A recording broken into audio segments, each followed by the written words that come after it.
Hey there. Welcome to The Climate Cycle, a podcast focused on Canada's climate tech ecosystem. In each episode, we sit down with founders building climate solutions right here in Canada to better understand the challenges presented by climate change and what we can do about it. Hey there. We're going to do something a little bit different today. So every 6 months, I put out a report on the state of venture capital funding for Canadian climate tech. It covers which areas of climate are attracting capital, how funding is flowing and changing over time, and which investors and areas of Canada are most active. Our report for the first half of the year is coming out in a few weeks, and I wanted to share a bit of a preview. So today we'll cover a few areas that are attracting attention from venture capital this year, and ones that I think are kind of flying under the radar. Let's get into it. All right, so the first area I want to talk about is chemicals and plastic. It's not the flashiest sector, but it has huge climate impacts. They're also truly ubiquitous. If you look around you right now, you'll probably see some form of plastic, whether it's polyester clothing, a phone case, or plastic food packaging. And there's good reason. Plastic is super versatile and enables things like transporting drinking water, medical devices, and reducing food waste. But all of these benefits come with a cost that's often hard to see. The chemicals industry as a whole is responsible for about 14% of global emissions, and it's the biggest user of fossil fuels for both feedstocks and energy. Within that, plastics alone make up about 3% of global emissions. The reliance on oil for both materials and energy contributes to the perpetuation of the fossil fuel industry. It's seen as a pathway to maintain oil extraction, often referred to as bitumen beyond combustion. Production also tends to disproportionately affect those in the global south and in vulnerable communities. We saw this recently where a First Nation near Ontario's Chemical Valley, which is essentially a cluster of chemical and plastic producers, had to declare a state of emergency because of high levels of benzene, which is a known carcinogen in the air. And we're all probably familiar with plastics waste problem. Plastics are accumulating in the environment and turning into microplastics as they degrade. These microplastics, which are smaller than 5 millimeters, are being found literally everywhere. They're on top of mountains, in the bottom of the oceans, and now we're starting to find them in human tissue. So what's the alternative? Well, there's two big buckets I kind of look at here. The first is moving away from fossil fuels and creating bioplastics or low-carbon chemicals and adopting more circular solutions. There are companies that are developing replacements that don't rely on fossil fuels. Companies like Bioform Technologies and Anodyne Chemistries have both just raised about $6 million each to build out these technologies. Bioform produces plastic alternatives from wood pulp that match the performance and cost effectiveness of conventional plastics, and they're able to use the waste products from the wood pulp industry and existing machinery to produce these materials. Anodyne is developing low carbon chemicals, and they're using natural enzymes, which are essentially nature's way of speeding up chemical reactions. You have enzymes in your saliva, for example, to produce fossil fuel-free chemicals with just water, CO2, and renewable electricity as the inputs. Their system claims to have both a higher yield and lower energy inputs than conventional versions. Another interesting company in this space is Earthos. They're developing a platform to design custom bioresins that can be drop-in replacements for traditional plastics. They've worked with companies like AB InBev to produce plastic components with their bioplastics. On the packaging front, Waterloo's Infinite Nanotech recently raised about $9 million to develop sustainable coatings for food packaging. They're using nanotechnology adapted from the semiconductor industry to apply extremely thin, sustainable coatings to paper or recyclable containers. The other interesting area here is kind of circular economy and reusables. And we're seeing this a lot more in the food service space. So companies like Friendlier, Reusables, and Supply are trying to avoid single use altogether. Friendlier, for example, is building a reusable packaging platform that operates on a deposit model. So you pick up your food and pay a small deposit for their sturdy containers. Then you drop off the container when you're done with it, get the deposit back, and the container is cleaned and reused. So what's next here? Well, I think this is a really interesting space for a few reasons.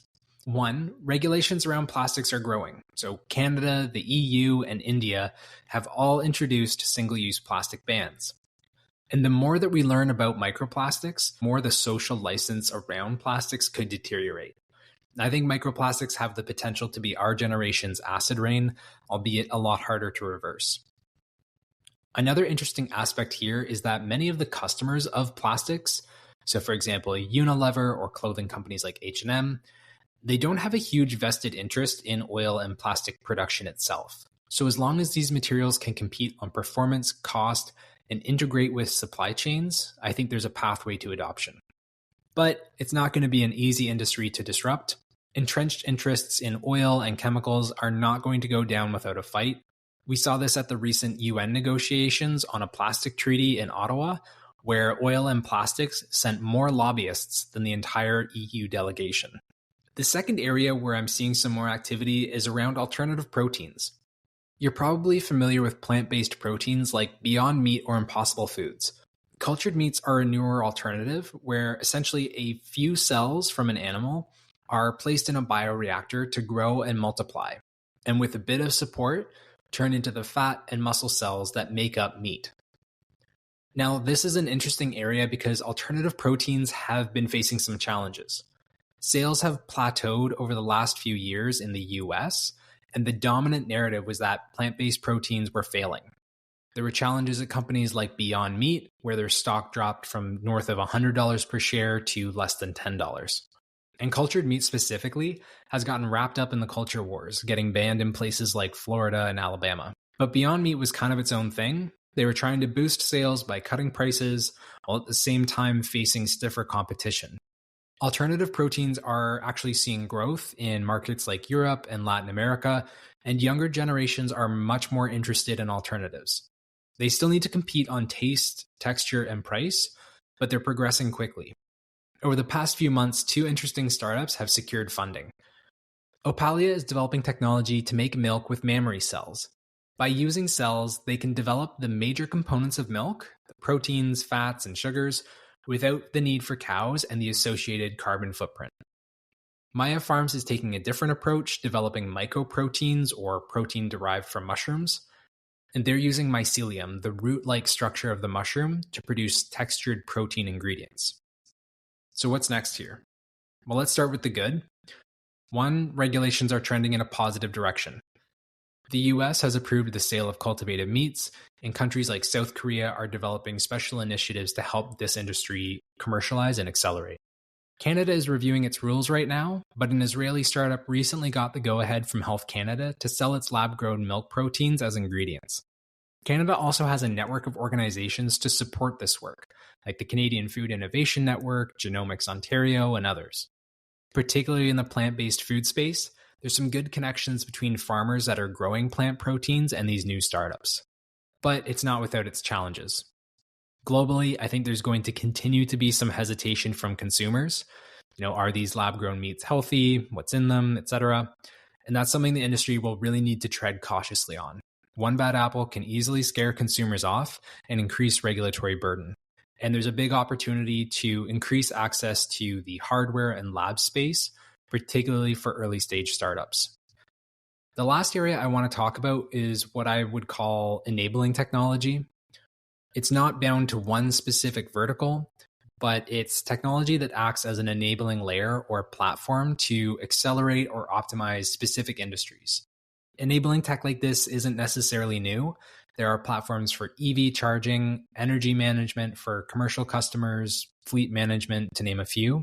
But I think we'll see more of these in new and emerging sectors. So one example of this is Mangrove Systems, based in Toronto. They're building the system of record for carbon dioxide removal. Their platform integrates with carbon removal hardware to track every molecule of CO2 and turns it into a digital, fully auditable system for measurement, reporting, and verification. This also helps with commercialization, where you can use this data to model different commercial outcomes. Another example from the biomanufacturing world is BioIntelligence. They recently raised $5 million to expand their platform that optimizes biomanufacturing. Their platform integrates with the bioreactor hardware to measure key variables in the process, which offers real-time analytics and monitoring to producers. One thing that's really compelling about these enablers is that they can act as platforms, allowing companies to build on top of them and create more value than the platform themselves. So this expands the total size of the pie rather than just grabbing more slices for yourself. Shopify is a great Canadian platform example, where you have store owners leveraging it to simplify a bunch of business needs and allowing app developers to build on top of it. Not all of these enabling systems will take a full platform approach, but the core idea of accelerating your customers and expanding the size of the pie is really exciting. Some areas where I think we could see more of these are satellite climate monitoring, vertical farming, and circular economy or reusable materials. There's an opportunity to simplify parts of the business that aren't a core competency. This area also lends itself well to traditional software and software-enabled hardware. And while they aren't a replacement for the solutions that are actually moving atoms around and reducing emissions, they can play a really important accelerating function. So there we have it. 3 areas of climate that I'm following closely and with different tailwinds, from regulations, consumer preferences, to venture backing. I'd love to know what sectors you're watching closely, or if you think we got something wrong. You can reach out to us at hello@climatetechcanada.ca. Our full report will be out in a couple of weeks, so make sure you're subscribed to the Climate Tech Canada newsletter to get it when it drops. Thanks for listening.